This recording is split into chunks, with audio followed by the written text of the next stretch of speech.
आषाढी एकादशीच्या सोहळ्याला अवघे काही तास आता शिल्लक आहेत। महापूजेकरता पंढरी नगरी ही सजून गेले, वारकऱ्यांच्या गर्दीने गजबजून गेली आहे आणि गल्लोगल्ली आता विठुरायाचा जयघोष ऐकायला येतोय। गेल्या 18 दिवसांचा पायी प्रवास करत प्रत्येक वारकरी हा आता पंढरी नगरीत विठुरायाजवळ पोहोचलाय। याचीसाठी केला होता अट्टाहास, या भावनेतून वारकरी आनंद व्यक्त करतायत। याचा आढावा घेतला आमचे प्रतिनिधी संकेत कुलकर्णी यांनी।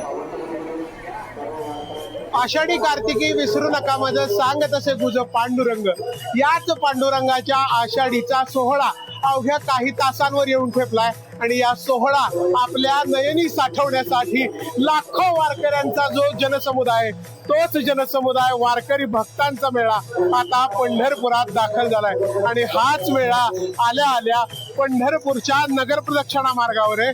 पंढरपूरच्या नगर प्रदक्षिणा मार्गावरील प्रमुख स्थान असणाऱ्या श्रीकृष्ण मंदिरापासून विठ्ठलाचं शिखर दर्शन होतं आणि हेच शिखर दर्शन डोळ्यात साठवून गेल्या 18 दिवसापासून 20 दिवसापासून ज्या इच्छेने वारकरी येत होते याच साठी केला होता अट्टाहास असं म्हणत वारकरी या शिखर दर्शनाच्या आसेसाठी येत होते। ती आस वारकऱ्यांची कुठेतरी आता पूर्ण झालेली पाहायला मिळते।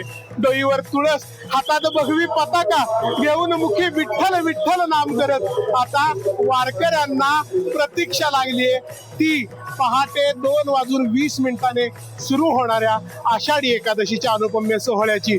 मुख्यमंत्र्यांच्या हस्ते शासकीय महापूजा झाल्यानंतर एकादशीच्या सोहळ्याला सुरुवात होईल आणि हाच सोहळा सुरू झाल्यानंतर प्रत्येक वारकरी आणि यानंतर येणारे उद्या येणारे लाखोंच्या सैलावाने येणारे वारकरी त्या प्रत्येकाच्या मनात असणारे मुखी विठ्ठल विठ्ठल आणि विठ्ठल हे एकच नाव। व्हिडिओ जर्नलिस्ट चंदन बोलूसह संकेत कुलकर्णी, NDTV मराठी, पंढरपूर।